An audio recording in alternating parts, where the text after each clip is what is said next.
اب میں آپ کو ذرا اس جو انسانوں میں سے انسان دشمنی کا جن کا سب سے بڑا رول ہے، میں ان کی 2000 سالہ تاریخ کا آپ کے سامنے نقشہ رکھنا چاہتا ہوں۔ ان 1400 سال کا تو میں نے صرف 4 آپ کو پوائنٹس بتائے۔ موسیٰ سے عیسیٰ تک 1400 برس علیہ الصلوۃ والسلام، 2 مرتبہ عروج، 2 مرتبہ زوال، اشیریوں کے ہاتھوں پٹوائی، بابلیوں کے ہاتھوں پٹانا، گریکس کے ہاتھوں مرمت، رومنز کے ہاتھوں مرمت۔ یہ جو 2000 سال ہے، کیونکہ اب تو ظاہر بات ہے 21ویں صدی شروع ہو گئی، 20 صدیاں حضرت مسیح کو پوری ہو گئی۔ پہلی بات نوٹ کیجئے، حضرت مسیح کی پیدائش ہے سن 1 قبل مسیح۔ یہ نقطہ آپ نے کبھی سنا ہے یا نہیں؟ جب ملینیم کا سلسلہ شروع ہوا تھا پچھلے سال، تو میں نے بیان کر دیا تھا کہ ایک عجیب حساب کے اندر انہوں نے غلطی کی ہوئی ہے۔ حضرت مسیح کی پیدائش ہوئی 25 دسمبر کو، سن انہوں نے شروع کر دیا، جو اس کے بعد جنوری آئی تو پہلا سال شروع ہو گیا۔ اگر جنوری سے پہلا سال شروع ہوا تو یہ 6 دن جو ہے تو اس کے پچھلے سال میں تھے، لہذا کہا جائے گا کہ Jesus Christ was born 1 year before Christ, BC۔ تو 1 قبل مسیح میں حضرت مسیح کی پیدائش ہوئی۔ یہ آخری اسرائیلی نبی اور رسول۔ یہودی علماء کی مخالفت، دشمنی، سولی پر چڑھوا دینا میں بیان کر چکا ہوں۔ سن 33 عیسوی میں، جبکہ حضرت مسیح کی عمر 33 برس تھی، اللہ تعالیٰ نے انہیں زندہ آسمان پر اٹھا لیا، لیکن یہودیوں نے اپنے خیال کے مطابق انہیں سولی پر چڑھوا دیا، ان کی موت واقع ہو گئی۔ اگرچہ اس کے بعد یہ اختلاف ہے ان میں، یہودی کہتے ہیں وہ سولی پر چڑھ گیا، ختم ہوا، مر گیا۔ عیسائی کہتے ہیں نہیں، انتقال ہوا ہے مسیح کا صلیب پر، لیکن پھر وہ دوبارہ زندہ ہو گئے ہیں۔ ان کی لاش ایک غار میں رکھ دی گئی تھی، وہاں ریزریکشن ہو گیا، ان کا باعث بعد الموت وہی ہو گیا، اور پھر انہیں اللہ نے زندہ آسمان پر اٹھا دیا۔ تو ہمارے اور عیسائیوں کے درمیان نوٹ کر لیجئے، یہ چیز مشترک ہے کہ حضرت مسیح آسمان پر زندہ اٹھائے گئے۔ فرق کیا ہے؟ وہ سمجھتے ہیں کہ سولی دیے گئے، سولی پر مرے، پھر زندہ ہوئے، پھر گئے۔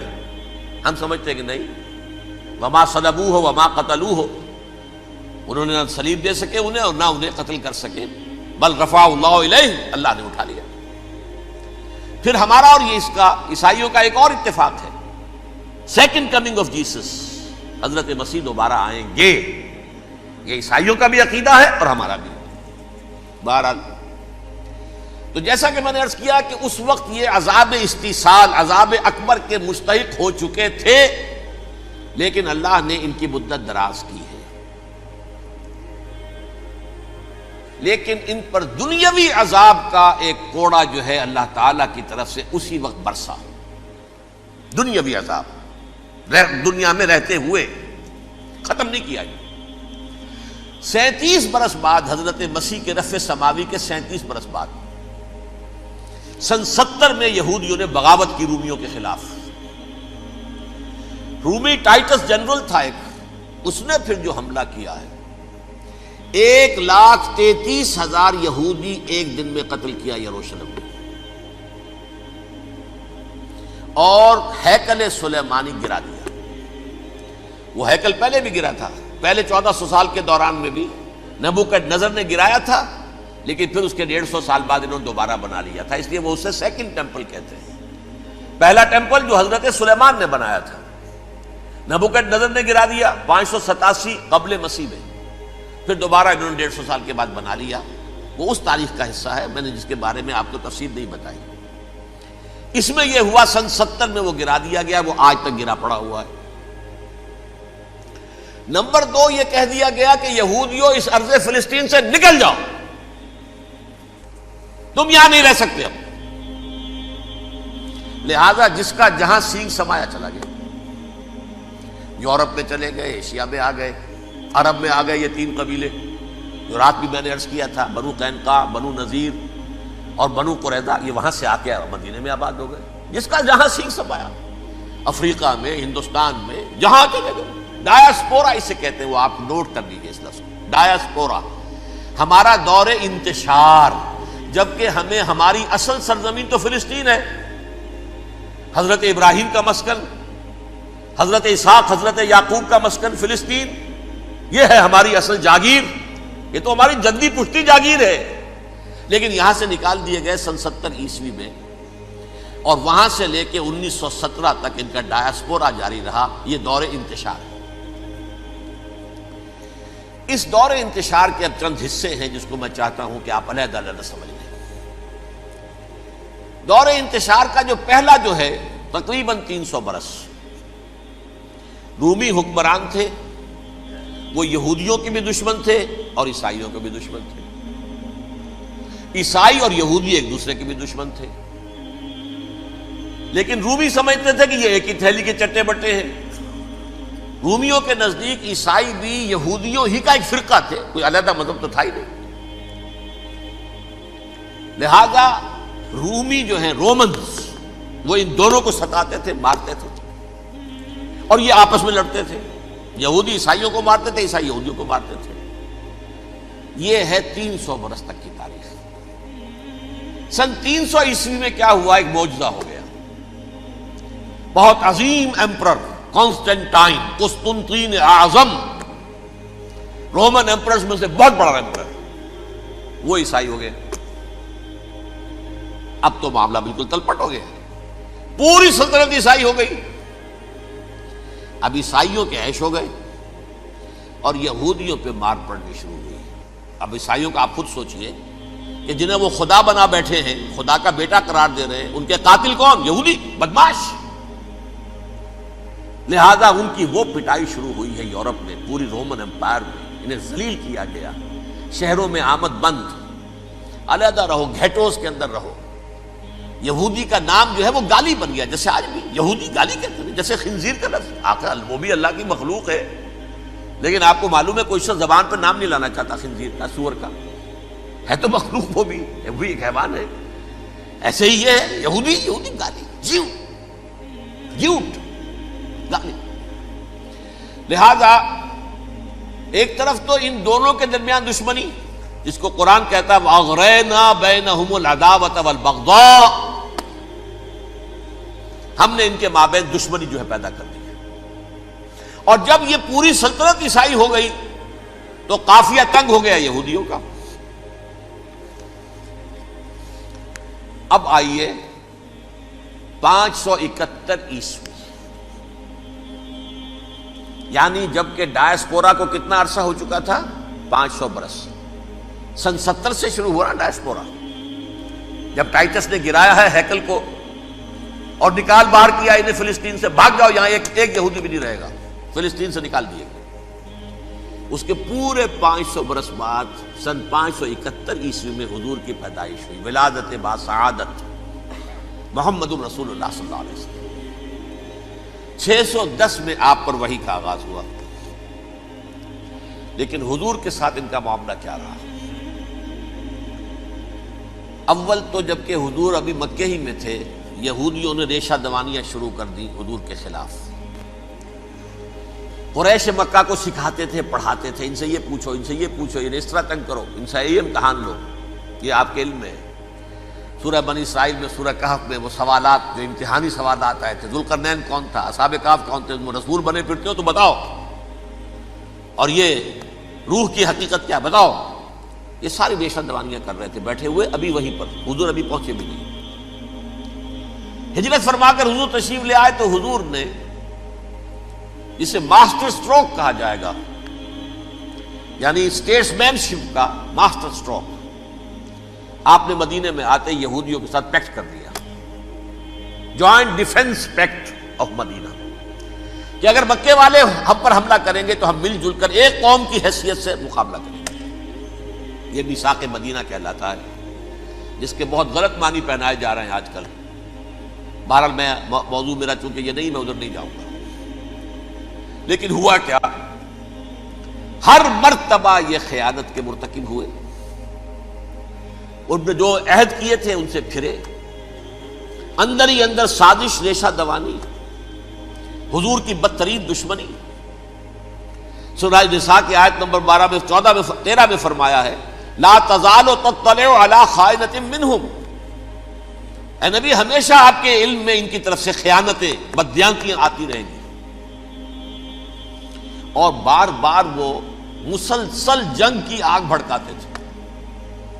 قریش کو دعوت دیتے، آؤ آؤ آؤ ہم اندر سے بغاوت کر دیں گے، تم آؤ تو صحیح، ختم کریں محمد کو اور اہل ایمان کو صلی اللہ علیہ وسلم ورضی اللہ تعالی عنہم اجمعین. لیکن پھر جب وہ آتے تھے تو یہ دبک جاتے تھے، ان میں ہمت نہیں تھی. میدان کے مرد نہیں رہے تھے. یہ سورہ حشر میں ان کا نقشہ کھینچا گیا ہے. کھلے میدان میں مقابلے کی اس کے اندر صلاحیت ہی نہیں. یہ تو فصیلوں کے پیچھے سے، جیسے عورتیں کہیں دیہات میں لڑائی ہوتی ہے تو مرد جو ہے گلیوں میں لڑتے ہیں، عورتیں اوپر سے پتھر پھینکتی ہیں، بس وہ کام یہ کر سکتے تھے. من ورائے جدر، فصیلوں کے پیچھے سے، جنگ میں میدان میں نہیں آ سکتے. بہرحال قرآن مجید میں ہے یہ سورہ مائدہ کی آیت نمبر 64، کلما اوقدوا نارا للحرب اطفاها اللہ. اکثر و بیشتر مواقع پر تو یہ جب آگ بھڑکاتے تھے جنگ کی، اللہ اسے بجھا دیتا تھا. لیکن بہرحال اس کے باوجود جنگیں ہوئی، غزوہ بدر، غزوہ احد ہوئی کہ نہیں؟ یہ ساری اس اصل شرارت ہوئی. اور اس کے نتیجے میں حضور نے پھر ایک ایک کر کے 3 قبیلوں کو سزا دی. غزوہ بدر کے فوراً بعد بنو قینقاع نکالے گئے مدینے سے، غزوہ احد کے فوراً بعد بنو نذیر نکالے گئے، اور غزوہ احزاب کے بعد بنو قریظہ نکال دیے گئے. یہ تو میں نے آپ کے سامنے رکھ دیا صرف حضور کے زمانے میں ان کا کیا رویہ رہا. دشمن رات بھی ہم نے وہ آیت پڑھی تھی، لَتَجِدَنَّ أَشَدَّ النَّاسِ عَدَاوَةً لِلَّذِينَ آمَنُوا الْيَهُودُ وَالَّذِينَ أَشْرَكُوا. اہل ایمان کی دشمنی میں شدید ترین تم پاؤ گے یہودیوں کو اور مشرکین. مشرکین بھی بعد میں ہے، پہلے یہودی. حضور کے بعد کیا ہوا اب یہ نوٹ کیجئے، یہ ان کی تاریخ کا دوسرا دور. حضرت عمر رضی اللہ تعالیٰ عنہ قائد خلافت ہے. بیت المقدس کا محاصرہ کیا گیا، فصیل بڑی اونچی، شہر اندر سے سیلف سفیشینٹ، حملے کا راستہ کوئی نہیں. محاصرہ طول کھینچ رہا ہے لیکن ان کے پاس رسد بھی موجود ہے، پانی بھی موجود ہے، وہ دروازے بند کر کے بیٹھے ہوئے ہیں. بالآخر اللہ تعالیٰ کی مشیت کا ظہور کیسے ہوا؟ ان کے کچھ علماء آئے فصیل پر، کہا دیکھو مسلمانوں، تم قیامت تک بھی یہاں پڑے رہو گے محاصرہ کر کے، ہمارا یہ شہر فتح نہیں ہوگا. ہاں ایک درویش بادشاہ کے ہاتھوں یہ شہر فتح ہونا ہے، لیکن تمہارے اندر ہمیں وہ نظر نہیں آ رہا. ابو عبیدہ بن الجراح رضی اللہ تعالی عنہ، امین هذه الامہ، ان کا فوراً ذہن گیا وہ درویش بادشاہ مدینے میں بیٹھا ہوا ہے عمر رضی اللہ تعالی. اب ایک اور عمر بھی ہے جو قندھار میں بیٹھا ہے. نقشہ وہی ہے، سادگی کی حد تک نقشہ وہی، بالکل وہی، اپنی آنکھوں سے دیکھا ہے وہی سادگی. عمر اول، عمر ثانی تھے عمر بن عبد العزیز. اب ایک اللہ کے فضل سے اللہ تعالیٰ ایدہ اللہ بنصرتہ، اللہ تعالیٰ ان کی نصرت فرمائے، دشمنوں کو ان کے مقابلے میں نیست و نابود کرے. انہوں نے ریکویسٹ بھیج دی کہ حضور تشریف لائیے، یہ شہر فتح ہو جائے گا. وہ ہے سفر تاریخی، اتنا طویل سفر، تقریباً 700 میل، ایک اونٹ، ایک خادم، ایک منزل پہ امیر المومنین اوپر بیٹھے، خادم آگے چل رہا ہے، اگلی منزل پہ خادم اوپر بیٹھا ہے، امیر المومنین آگے جا رہے ہیں. اور جب پہنچے ہیں تو وہ باری تھی خادم کی. انہوں نے ہاتھ جوڑ دیا، حضور خدا کے لیے تم کیا کہیں گے لوگ، وہ میرا برا حال کر دیں گے، تمہیں شرم نہیں آئی؟ امیر المومنین پیدل آگے چل رہے ہیں نکیل پکڑ کر، اور تم بیٹھے ہو اوپر براجمان ہو. حضرت عمر فرمایا الدور دورک، نہیں باری تمہاری ہے، بیٹھ.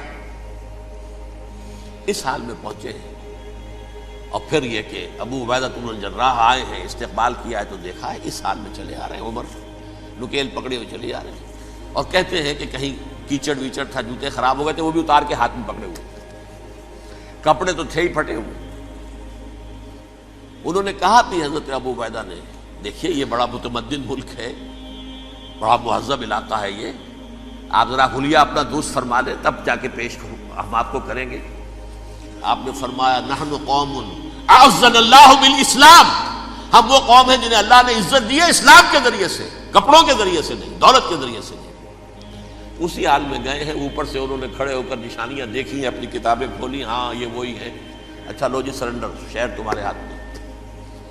خون کا ایک قطرہ نہیں بہا اور بیت المقدس فتح ہو گیا۔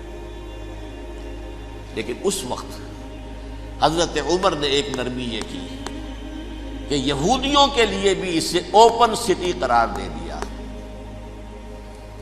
یہ احسان عظیم حضرت عمر کا، اس سے پہلے یہودی آ ہی نہیں سکتا تھا، داخل ہی نہیں ہو سکتا تھا، وہاں وہ آ کر وزٹ نہیں کر سکتا تھا، زیارت نہیں کر سکتا تھا اپنے مقدس مقامات کی۔ حضرت عمر نے یوں سمجھیے کہ تقریباً 550 برس کے بعد ان کے لیے راستہ کھولا ہے کہ ہاں تم آ سکتے ہو، زیارت کر سکتے ہو۔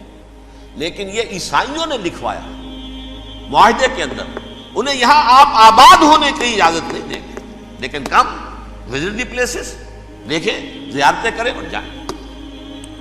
یہ معاہدہ حضرت عمر کا ہے رضی اللہ تعالیٰ، جو پھر خلافت راشدہ کے بعد بنو امیہ نے بھی اس کو آنر کیا، بنو عباس نے کیا۔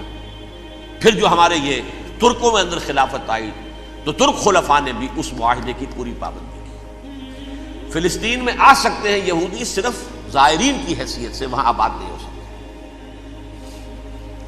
اب آئیے اگلا دور آیا حضرت عثمان کا دور خلافت۔ یہ ہے وہ وقت کہ اب یہود نے امت مسلمہ کی پیٹھ میں چھرا گھونپا۔ وہ کیسے؟ ایک یہودی عبداللہ ابن سبا اسلام کا لبادہ اوڑھ کر آ گیا،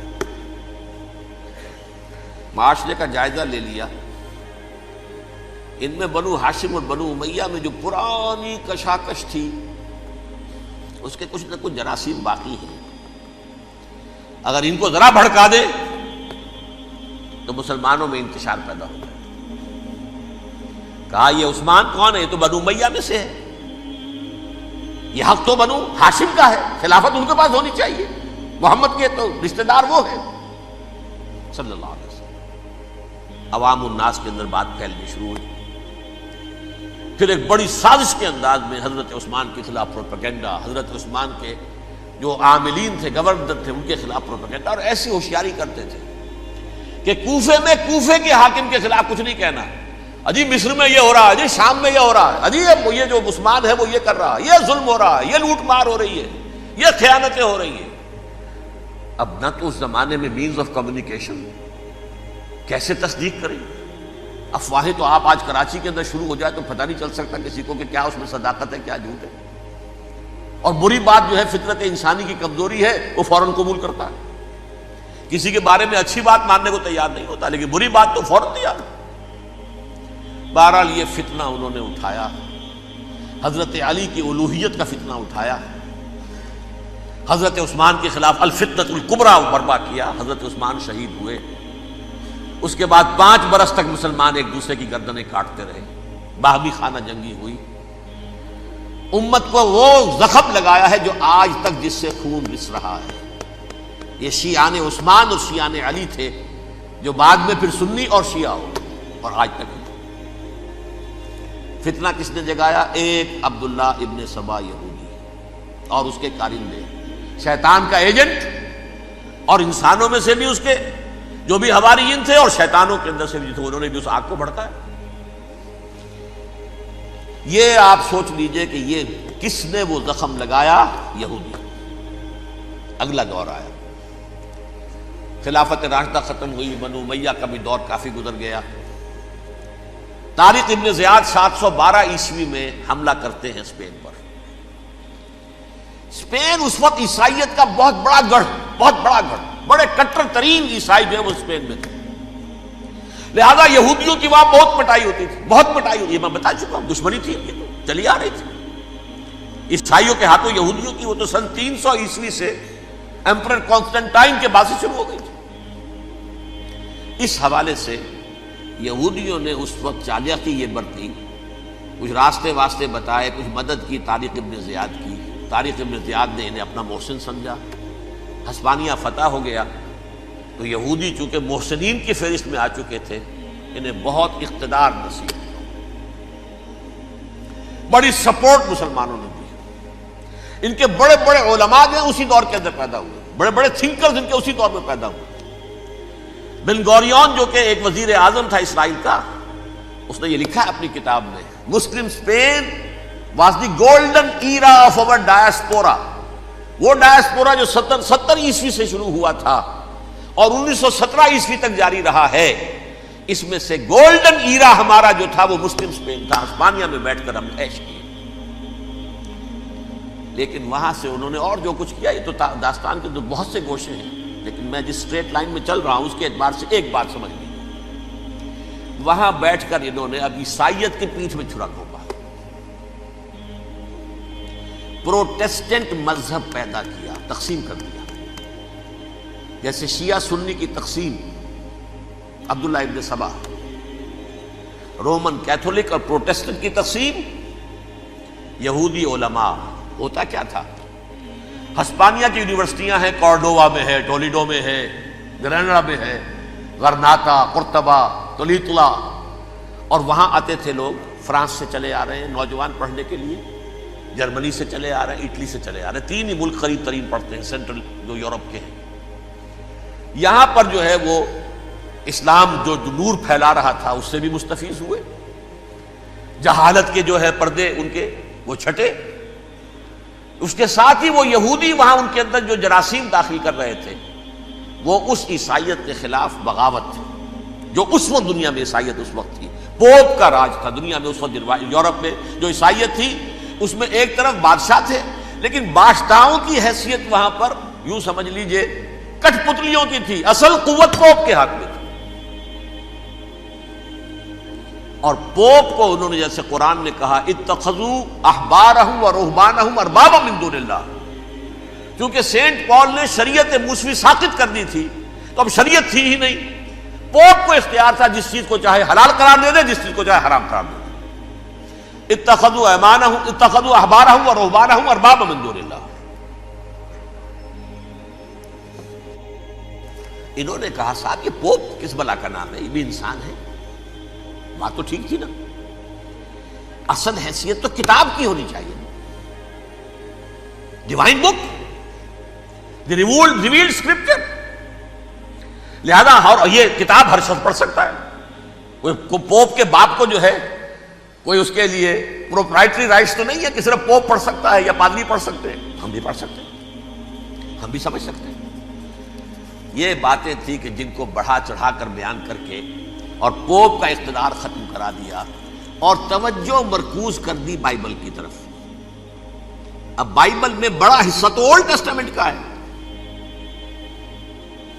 نتیجہ کیا ہوا، یہود کی عظمت پروٹیسٹنٹس کے نزدیک مسلم ہو گئی۔ اصل قوم تو یہ ہے، وہ دشمنی بدلی کہ نہیں بدلی، موسیٰ کے امتی یہ ہے، تورات موسیٰ کو دی گئی، ابراہیم کی نسل یہ ہے، لہذا وہ جو دشمنی تھی، جو عداوت تھی کہ ہمارے خدا کو سوری چڑھانے والے ہیں یہ بدماش، اس کا ازالہ ہوا اس پروٹیسٹنٹ مذہب کے نتیجے میں۔ یہ میں اب آپ کو بتاتا ہوں کہ ایک نتیجہ وہ نکلا ہے جسے برٹرنڈ رسل نے بیان کیا ہے، اس کی کتاب ہے ان پریز آف آئیڈلنس، صفحہ 108۔ وہ لکھتا ہے the Christians retaining the Judaic belief in special revelation added to it the Roman desire for world wide domination and the Greek taste for metaphysical subtleties. The combination produce the most fiercely persecuting religion that the world has yet known. یہ 3 چیزیں آ کر عیسائیت میں مل گئی۔ ایک تو جب یہ اولڈ ٹیسٹامنٹ جو ہے وہ ان کے ہاتھ میں آ گئی، اور اس کے میں کچھ آپ کو بتا دیتا ہوں کہ اولڈ ٹیسٹامنٹ کی تعلیمات، کیونکہ یہ اولڈ ٹیسٹامنٹ جو ہے یہ محرف تھی، اصل تورات تو گم ہو گئی تھی 587 قبل مسیح میں، جب پہلی مرتبہ ہیکل جو ہے تباہ ہوا ہے اس وقت ختم ہو گئی تھی۔ اس کے کوئی 150 سال کے بعد انہوں نے یادداشتوں سے مرتب کر کے لکھی ہے، اب اس میں ان کے اپنے خیالات، اپنے امانی، اپنی توجیحات وہ شامل ہو گئی۔ لہذا میں آپ کو حوالے دیتا ہوں، اس کتاب کے اندر مظالم کی جو تعلیم دی گئی ہے، اہل کتاب نے اپنے مظالم قتل عام کے جواز کے لیے تورات میں تبدیلیاں کی اور پیغمبروں پر دہشت ناکی اور بدترین حرام کاری کے الزامات لگائے. سنیے، پہلا حوالہ ہے یہ گنتی باب 31 آیات 17-18. اس لیے ان بچوں میں جتنے لڑکے ہیں سب کو مار ڈالو، اور جتنی عورتیں مرد کا منہ دیکھ چکی ہیں ان کو بھی قتل کر ڈالو، لیکن ان لڑکیوں کو جو مرد سے واقف نہیں اور اچھوتی ہیں اپنے لیے زندہ رکھو. یہ کسی اللہ کی کتاب کا یہ جملہ ہو سکتا ہے؟ کسی ریویل بک کا؟ اور سنیے، یہ ہے استثناء ڈیٹرانومی باب 20 آیت 16-18. پر ان قوموں کے شہروں میں جن کو خداوند تیرا خدا میراث کے طور پر تجھ کو دیتا ہے، کسی ذی نفس کو جیتا نہ بچا رکھنا، جیسا خداوند تیرے خدا نے تجھ کو حکم دیا بالکل نیست کر دینا. مرد، عورتیں، بچے، بوڑھے سب ختم. یہ کتاب مقدس ہے. اور سنیے، سموئیل باب 27 آیت نمبر 9. اور داؤد نے اس سرزمین کو تباہ کر ڈالا اور عورت مرد کسی کو جیتا نہ چھوڑا. نمبر 4، ان سب آباد شہروں کو ماں، عورتوں اور بچوں کے بالکل نابود کر ڈالا. کتاب استثناء باب 3 آیت 6. یہ ہے جو کہہ رہا ہے برٹرنڈ رسل، کرسچینٹی میں آ کر اب یہ 3 چیزیں شامل ہو گئی. ایک تو یہ باربیرین یہ تعلیم جو ہے، اور یہ مذہب کے نام پہ تعلیم، یہ کتاب مقدس کی تعلیم. نمبر 2، رومنز کے اندر جو ایک تمنا تھی ورلڈ ڈومینیشن کی، وہ عیسائیت کے اندر آ گئی. اس لیے کہ پوری رومن امپائر جو ہے عیسائی ہو گئی، تو اسے وراثت کے اندر ورلڈ ڈومینیشن کی جو ایک تمنا تھی وہ مل گئی. اور پھر یہ کہ انہوں نے جو توہمات تھے یونانیوں کے، ان کو بھی اپنے ہاں مختلف شکلوں کے اندر جمع کر لیا. ان 3 چیزوں کا the combination produced the most fiercely persecuting religion that the world has yet known. اس کے نتیجے میں دنیا میں تاریخ انسانیت کے اندر جو بدترین خونخوار ترین مذہب ہو سکتا ہے وہ شکل عیسائیت نے اختیار کی. اور اس کا مظہر عتم کیا تھا؟ نوٹ کیجیے، صلیبی جنگیں. ایک بار ٹائم ٹیبل کے اعتبار سے نوٹ کر لیجئے گا. فرسٹ ملینیم ختم ہوا، سیکنڈ شروع ہوا. ان کے 1000 سال ختم ہوئے تو 11ویں صدی میں سیکنڈ ملینیم شروع ہوا، تو پہلی صلیبی جنگیں ہوئی. لاکھوں مسلمان قتل کیے. صرف یروشلم کے اندر اتنا خون بہایا ہے کہ خود ان کے ہسٹورینز لکھتے ہیں کہ جب ان صلیبیوں نے جب گھوڑوں کے ساتھ وہ چل رہے تھے گلیوں میں، تو ان کے گھوڑوں کے گھٹنوں تک خون کی ندی بہ رہی تھی. جہاں سے گزرے ختم کرتے چلے گئے، آبادیاں کی آبادیاں ختم کر. اگرچہ اس کروسیڈ میں گیہوں کے ساتھ گھن بھی پیسا، یہودی بھی بہت مارے گئے.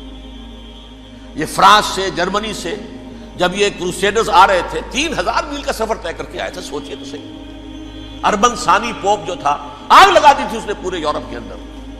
شرم سے ڈوب مرو، تمہارے مقدس علاقے مسلمانوں کے ہاتھ میں. انفیڈلز، یہ کافر، یہ مرتد، یہ ملحد. مسیح جہاں پیدا ہوا، مسیح کو جہاں سولی دی گئی، وہ کہاں ہے؟ ان کے ہاتھ میں. وہ آگ لگائی ہے، 3000 میل کا فاصلہ طے کر کے یہ قومیں آئی ہیں، اور جو تباہی مچائی ہے.